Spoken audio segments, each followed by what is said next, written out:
দয়াল শ্রী শ্রী ঠাকুরের রাঙারাতুল চরণে এতক্ষণ যারা নামামৃত সুধা পান করলেন, তাদের মানব জীবন শ্রেষ্ঠ জীবনের একমাত্র উদ্দেশ্য ঈশ্বর প্রাপ্তি। তা যেন এই জীবনেই সফল হয়, এই কাতর প্রার্থনা। মুক্তি আনে রাষ্ট্রসহ। প্রশ্ন এইখানেই যে সস্তানির মাধ্যমে রাষ্ট্র কি করে মুক্তি পাবে?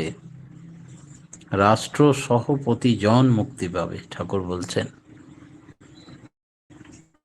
সস্তায়নী করলে স্বর্গরাজ্য নেমে আসবে ধরাতে।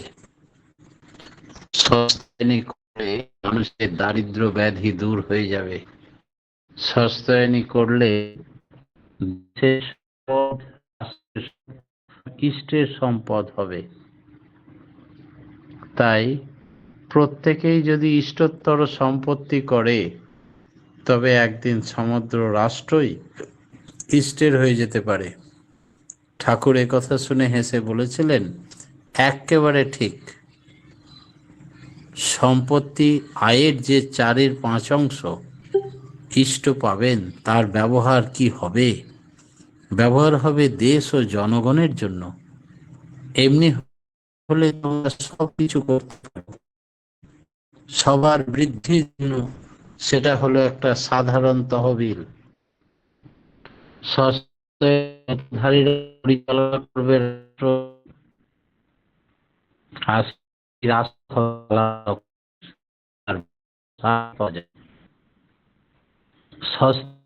ব্রতধারীরা পরিচালনা করবে সস্তায় ব্রতের বৈশিষ্ট্য অনুযায়ী। এর ভিতর দিয়ে স্বাভাবিক গণতান্ত্রিক রাষ্ট্রের বিবর্তন হয়ে উঠবে। এর সঙ্গে জনজীবন জেগে উঠবে। ধর্ম, ইষ্ট, কৃষ্টি, ঐতিহ্য, বৈশিষ্ট্য সম্মত সর্বাঙ্গীন অভ্যুদয়। এই গণতন্ত্র মন্ত্রহীন, ক্রিয়াহীন, আচারহীন পারিষদদের তথাকথিত গণতন্ত্র গণতন্ত্র নয়। এখানে যারা প্রতিনিধিত্ব করবেন, তারা একই সঙ্গে ইষ্টের ও জনগণের প্রকৃত প্রতিনিধি স্বরূপ হয়ে উঠবে। তাই যে সরকার গজিয়ে উঠবে, তা আজকালকার সরকারের মতো হবে না। তাদের প্রত্যেকের মাথায় ইষ্ট বা মঙ্গলের কথা থাকবে। তাতে কল্যাণের পথ একেবারে এন্তার খোলা, আর অকল্যাণের পথ যথাসম্ভব রুদ্ধ হয়ে যাবে। কারণ সকলের লক্ষ্য থাকবে ইষ্ট স্বার্থ প্রতিষ্ঠা, অসৎ নিরোধের দিকে। অমঙ্গল যা তা প্রতিহত হবে। সেই জন্য মঙ্গলের জয়যাত্রা শুরু হবে রাষ্ট্রময়। দেশের মূল ভারী বড় শিল্প কলকারখানা যা কিছু গড়বে এই সস্তায়নের তহবিল থেকে। একজন জিজ্ঞাসা করলেন, দেশের মূল ভারী বড় শিল্প কারা পরিচালনা করবে ঠাকুর? শ্রী ঠাকুর বললেন, স্টেট, রাষ্ট্র।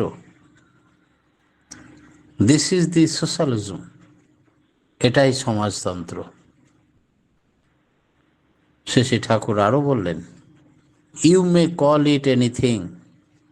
তোমরা একে যা কিছু বলতে পারো। সোশ্যালিজম বা সমাজতন্ত্র হলেও এতে কিন্তু প্রাইভেট এন্টারপ্রাইজ বা ব্যক্তিগত উদ্যোগের পুরো স্কোপ বা সুযোগ থাকবে। সমাজকে বাদ দিয়ে ব্যক্তি দাঁড়াতে পারে না। আবার বিহিত ব্যক্তি স্বাতন্ত্র্য যদি না থাকে, তাহলে সমাজের কোনো মানুষই জীবনটাকে উপভোগ করতে পারে না, সার্থক করে তুলতে পারে না। আর ব্যক্তি ও সমাজের সামঞ্জস্যের জন্যই প্রয়োজন কমন আইডিয়াল, অভিন্ন আদর্শ। একে অনুসরণ করে চলতে হবে। তাহলে এটা রোমন্থন করতে হবে এবং এতে প্রভূত রস আস্বাদন করতে হবে।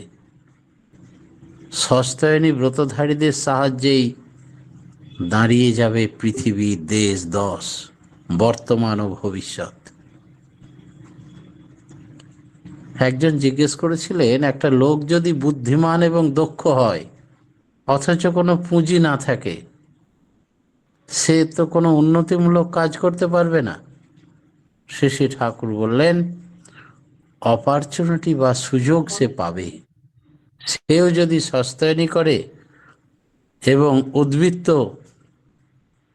তার সস্তায়নী অর্ঘ্য, তাছাড়া সস্তায়নী ব্রতধারীদের প্রত্যেকের মিলিত সস্তায়নী তহবিল, সস্তায়নী সম্পদের পরিচালক তারা দেখবে। যার নাই তাকেও সুযোগ দেওয়া হবে। প্রত্যেকটি মানুষের পিছনে এত বড় একটা বিশাল ফান্ড, মূলধন, কতকগুলি শুভবুদ্ধি সম্পন্ন মানুষ দ্বারা সবাই যেন শ্রমিক, সবাই যেন ধনিক। এখানে ধনিক শ্রমিকের সমস্যা থাকবে না। যারা অল্পবিত্ত বা গরিব তারা সস্তায়নী তন্ত্র বা ব্যক্তিগত সস্তায়নীধারীদের সাহায্যেই দাঁড়িয়ে যাবে। তাছাড়া তাদের মস্তিষ্কই নতুন নতুন কর্ম সৃষ্টি করবে।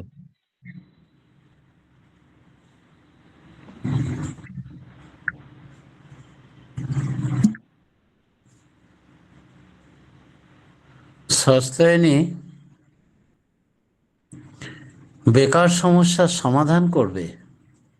সস্তায়নী ব্রতধারীদের ইষ্টত্তর সম্পত্তি দেখবার জন্য এত লোকের দরকার হবে যে দেশে সেই পরিমাণ আর বেকার থাকবে না, বেকার কমে যাবে। এতে ব্যক্তিগত প্রচেষ্টা পূর্ণ মাত্রায় বজায় থাকবে, ব্যক্তি স্বাধীনতাও থাকবে। প্রত্যেককেই আপ্রাণ প্রচেষ্টা হবে কিভাবে তার বাস্তব কর্মের ভিতর দিয়ে ইষ্টের ইচ্ছা পরিপূরণ করতে পারে।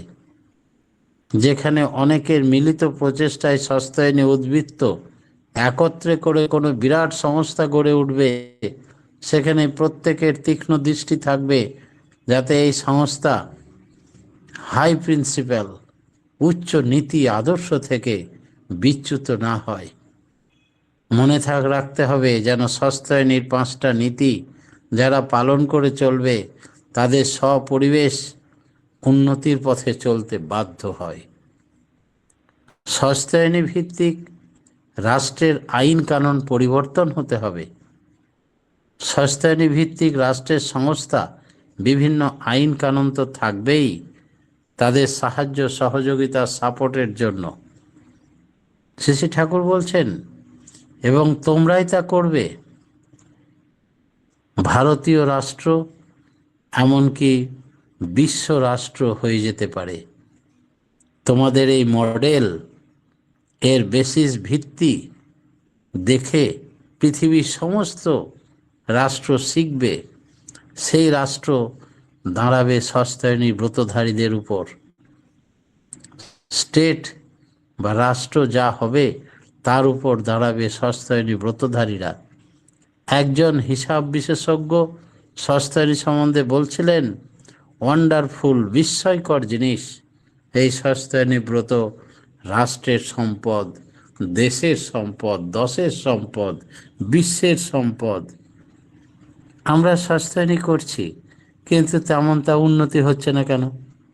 ঠাকুর বললেন, আমরা এত লোক তো সস্তায়নী করছি কিন্তু আপনি যেমন বলেন তেমন উন্নতি দেখা যাচ্ছে না, কারণটা কি?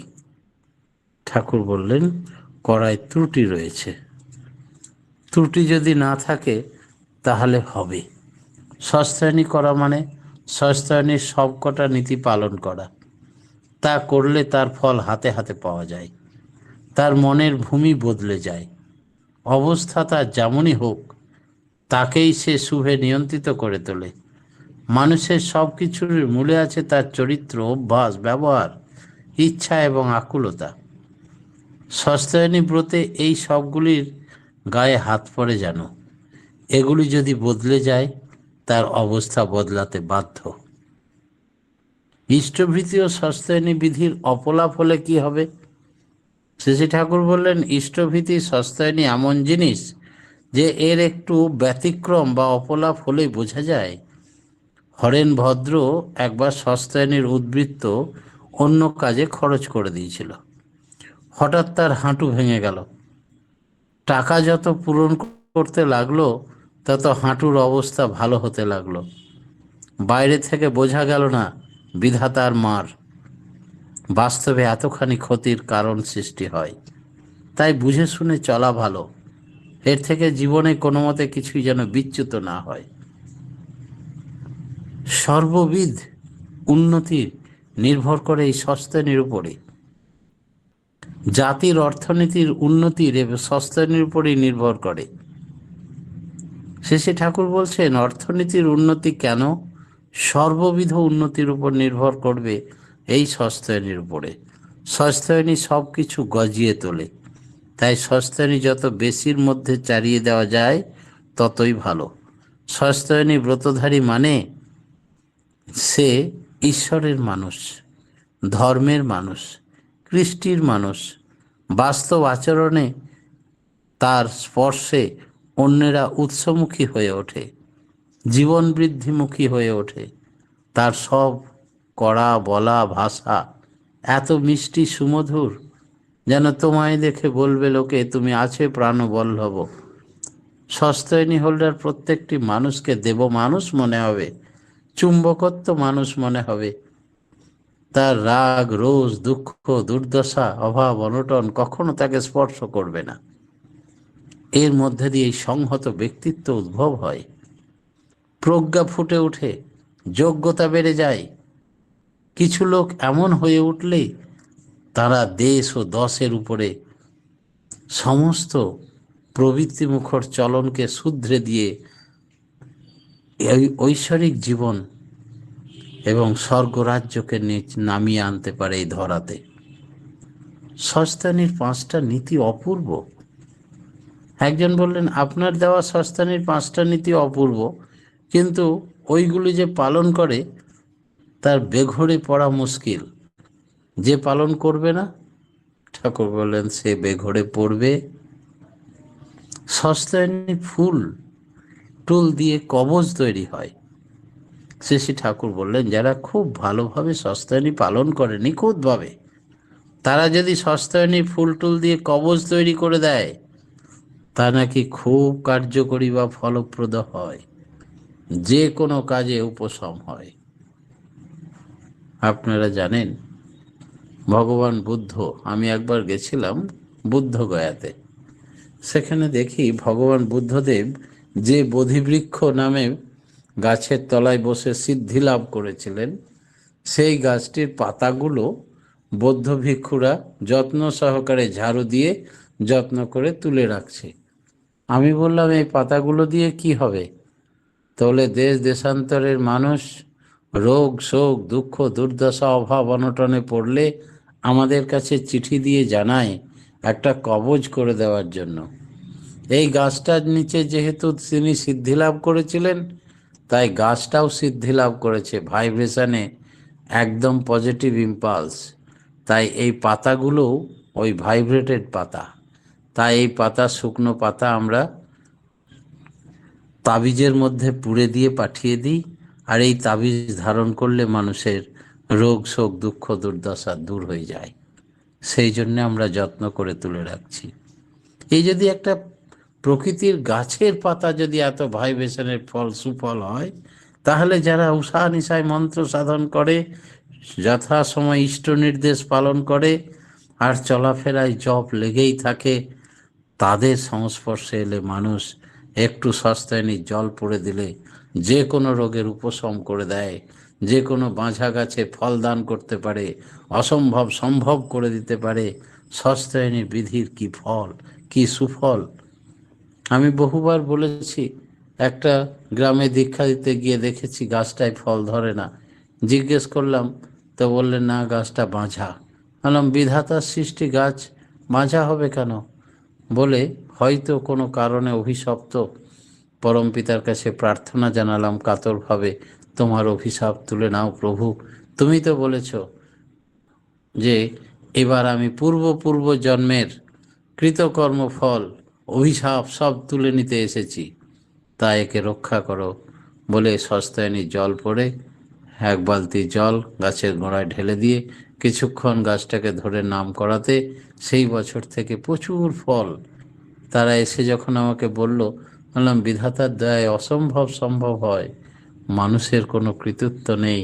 এ কথাটা যারা জানে তারা প্রতি মুহূর্তে সকলকে স্বস্তি শান্তি দান করতে পারে। এই হচ্ছে সস্তায়নী। সস্তায়নী কবজের কথা বললাম, সস্তায়নী ব্রত গ্রহণ। যেমনভাবে খাওয়া দাওয়া চলে তেমনিভাবে সস্তায়নী আরম্ভ করে দিতে হয়, দিয়ে ভাবতে হয় কি করতে পারবো আর কি পারবো না। ভয়ে ঘাবড়ে যেতে নেই। নিরামিষ খেতে হবে ভেবেই সস্তায়নী নেব না বলে দূরে পালিয়ে যেতে নেই, বরং বিধাতার উপর নির্ভর করে চলতে গিয়ে তিনি তার মতো করে তৈরি করে নেন। দুই এক পুরুষ পরে বোঝা যায় সস্তায়নীর ফল কি। ইষ্টভীতি জিনিসটা আগে ছিল, সস্তায়নী জিনিসটা পরে। সস্তায়নী কিন্তু প্রথম সৃষ্টি বিধাতা, পরে ইষ্টভীতি।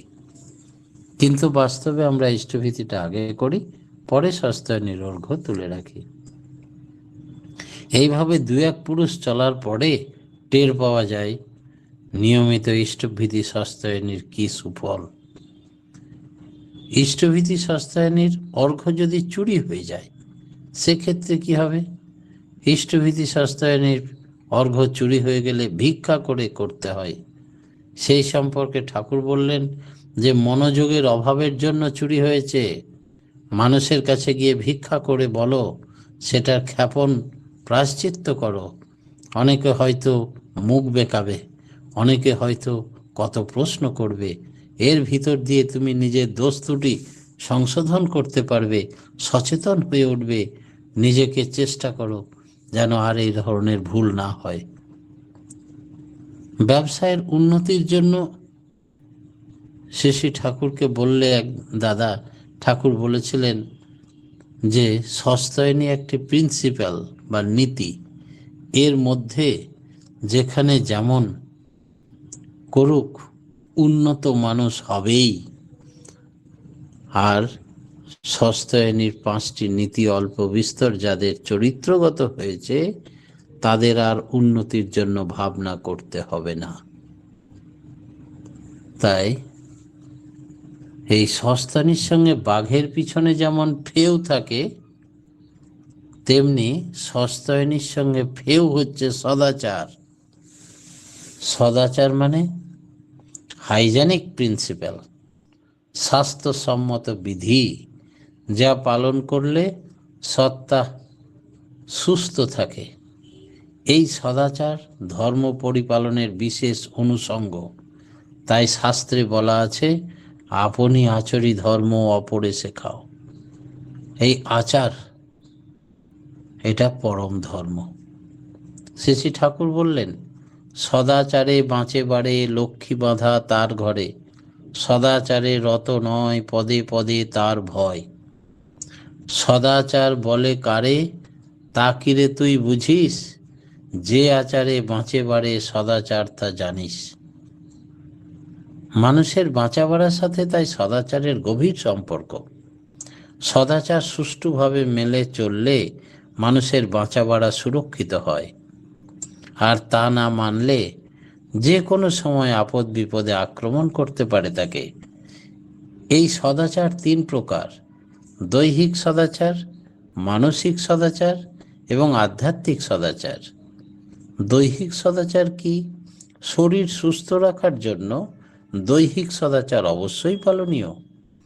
পরিষ্কার পরিচ্ছন্ন থাকা, নিয়মিত হাত পা দাঁত মুখ পরিষ্কার রাখা, সময় মতো নখ চুল কাটা, অপরের ব্যবহৃত কাপড় চোপড় গামছা চাদর ব্যবহার না করা, চোখে মুখে হাত দিলে উত্তমভাবে তা ধুয়ে নেওয়া, ঠিক মতো শৌচ করা, এক পাত্রে না খাওয়া, বাসি খাদ্য এবং হোটেলে না খাওয়া, অসময়ে যখন তখন যার তার হাতে না খাওয়া, সত্তাপোষণী সাত্ত্বিক আহার গ্রহণ করা, সংক্রমণ রোগ প্রতিষেধক ব্যবস্থা করা ইত্যাদি দৈহিক সদাচার। শ্রী ঠাকুর বললেন, দৈহিক সদাচার যদি ঠিক ঠিক মতো করা যায় তাহলে অধিকাংশ রোগ, প্রায় 90% রোগের প্রতিকার করা যেতে পারে। মানসিক সদাচার কাকে বলে? মানসিক সদাচারও অত্যন্ত গুরুত্বপূর্ণ। শ্রী ঠাকুর বললেন, মন দুষ্ট হলেই জানিস রোগের আথাল হয়, ওইটাকে তুই এড়িয়ে চলিস, করবি ব্যাধি জয়। অসৎ চিন্তা, দুর্ভাবনা, উদ্বেগ ইত্যাদি থেকে মন দূষিত হয়। দূষিত মনে রোগের সৃষ্টি হয়। সৎ চিন্তা, সদ্ভাবনা, সৎকথা, সৎ আলাপ আলোচনার মধ্যে দিয়ে মন তৈরি হয়, মন প্রফুল্ল হয়, মানসিক স্বাস্থ্য অক্ষুণ্ণ থাকে। তাই এইগুলি মানসিক সদাচারের অন্তর্গত। আধ্যাত্মিক সদাচার কাকে বলে? একান্তভাবে ইষ্টের জন্য নিবেদন হয়ে ইষ্ট বিনিয়োগ, ধ্যান, স্মরণ, মনন, ইষ্ট স্বার্থ প্রতিষ্ঠা পরায়ণ এবং তন্মুখী চলনই আধ্যাত্মিক সদাচার। আধ্যাত্মিক সদাচার পরিপালনের মধ্যে দিয়েই মানুষ একান্তভাবে ইষ্টের মনমতো হয়ে উঠতে পারে। আধ্যাত্মিক ও মানসিক সদাচার, এটা কিরকম? ভগবান শ্রীকৃষ্ণ গীতায় বলছেন, এক ভক্তি বিশেষতে, ওই এক ভক্তি পরায়ণতা অর্থাৎ অকাট্য ইষ্ট নিষ্ঠায় আধ্যাত্মিক সদাচার। এটা যেন কিছুতেই কখনো কাউকেও না ছেড়ে যায়, তোমার প্রতি পদক্ষেপে চলার সঙ্গে সঙ্গে যেন লেগে থাকে। এইভাবে যদি আমাদের সত্তার চলমানতার সঙ্গে জড়িয়ে থাকে ওটা, তাহলে বোঝা যাবে তুমি আধ্যাত্মিক সদাচার অবলম্বন করে চলেছ। মানসিক সদাচার হলো মনের কুভাব, এটাকে উপেক্ষা করে চলা এবং নিয়ন্ত্রণ করে বাঁচা বাড়ার পথে এগিয়ে দেওয়া, ইষ্ট স্বার্থ প্রতিষ্ঠার দিকে নিয়ন্ত্রিত করা। আধ্যাত্মিক সদাচারের ভিত্তির উপরে মানসিক ও শারীরিক সদাচারের ভিত্তি গড়ে ওঠে। আবার শারীরিক সদাচার না থাকলে মানসিক ও আধ্যাত্মিক সদাচার পোক্ত হয় না। তাই আচার, নিয়ম, খাদ্য, খানা ইত্যাদি সম্বন্ধে খুব সাবধান থাকতে হয়। যা তা খাওয়া, যার তার হাতে খাওয়া, এসব ভালো নয়। ওতে শরীর মন নিম্নগামী হয়ে যায়। এইসব ব্যাপারে মাত্রা মতো যুক্তি বিচার সমন্বিত গোঁড়ামিও ভালো। তোমরা যদি তোমাদের 2 পয়সা করবে, তোমাদের এতখানি নিখুঁতভাবে চলা লাগবে, যার ফলে তোমাদের দেখে দেখে আরো সবাই কিছু কম হলেও করবে, শিখবে, অথবা সমাজের ক্ষতি হয়ে যাবে। তাই তোমাদের 16 আনা করতে হবে। সদাচারের প্রধান কোনটা? আধ্যাত্মিক, মানসিক না শারীরিক? তিনটির মধ্যে তিনটিই প্রধান, একটার সঙ্গে আর একটা সম্পর্ক যুক্ত। যেটা অজ্ঞাত কুলশীল কারো হাতে খাবে না। কুল এবং শীল দুটোই জানতে হবে, অর্থাৎ স্বভাব এবং চরিত্র। ঘৃতপক্ষ জিনিস অন্য জাতির হাতে থেকে খাওয়া যায়। ঠাকুর তিনি যে শাস্ত্রে ঘৃতপক্ষ জিনিস অন্য জাতি খাওয়া যায়, তার থেকে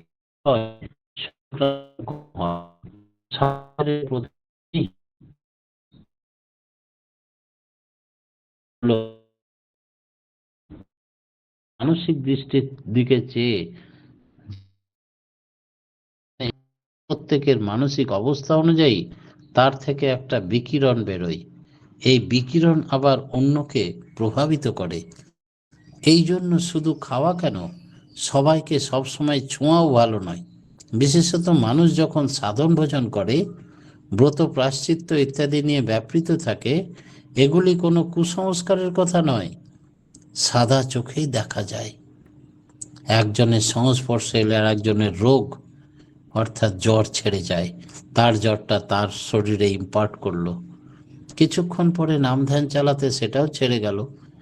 এই রকম সূক্ষ্ম যন্ত্র আবিষ্কার করা দরকার, যাতে এগুলো সব পরিষ্কার ধরা যায়। সদাচার মানুষের সূক্ষ্ম বৈধানিক এবং বৈজ্ঞানিক অনুভূতি। শ্রী ঠাকুর বললেন, সদাচারের কথা 3 রকমের: আধ্যাত্মিক, মানসিক ও শারীরিক। একজন হয়তো শারীরিক সদাচার পালন করে কিন্তু মানসিক সদাচার করে না, পালন করে না, তাহলে সেও কিন্তু রোগের হাত পাবে না। আর একজন হয়তো শারীরিক ও মানসিক সদাচার পালন করে কিন্তু আধ্যাত্মিক সদাচারের ত্রুটি আছে, তাহলেও কিন্তু তার ফল পুরোপুরি পাবে না।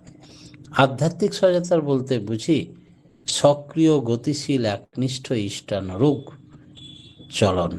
ওতে খাঁকতি থাকলে মানুষ প্রবৃত্তির হাতে পড়ে থাকে। প্রবৃত্তি চলন সত্তাকে নানাভাবে ক্ষুণ্ণ করে। ফলে সদাচার মানে বিদ্যমানতা, আচার ব্যবহার বাঁচা বাড়ার সৎ পরিপোষণী। আচার করবে না অথচ আমি ভালো থাকতে চাই, তা কিন্তু হবে না। তাই সৎলোক মানে অনেকখানি জীবনের যে ক্ষেত্রে বাঁচা বাড়ার সঠিক চিন্তা চলন বাক্য ব্যবহার এগুলো ভ্রষ্ট না হয়, সেই ক্ষেত্রে সৎ ক্ষুণ্ণ হয়। সুতরাং আমাদের জন্ম জন্মান্তরের কর্মফল যা থাকে তাই সদাচার পালনের মাধ্যমে নিখুঁতভাবে চললে সেই ফলও কেটে যায়, শুভে বিন্যস্ত হয়ে ওঠে। এবং অদৃষ্টবাদী হয়ে লাভ নেই, বরং বাস্তবভাবে অজ্ঞতার সব গুপ্ত রন্ধ্র বন্ধ করে দাও। জ্ঞানের আলোকে চলো, ইষ্টানুরূপ চলনে চলো, ইষ্ট প্রতিষ্ঠার ধান্দায় চলো। তাতে সমস্ত আপদ বিপদ ত্রুটির হাত থেকে রক্ষা পাবে। পরম প্রেমময় শ্রী ঠাকুরের রাঙরাতুল চরণে আজকের মতো ক্ষুদ্র আলোচনা এখানেই শেষ করলাম। জয় গুরু। জয় গুরু দাদা, খুব সুন্দর আজকে আলোচনা শুনলাম।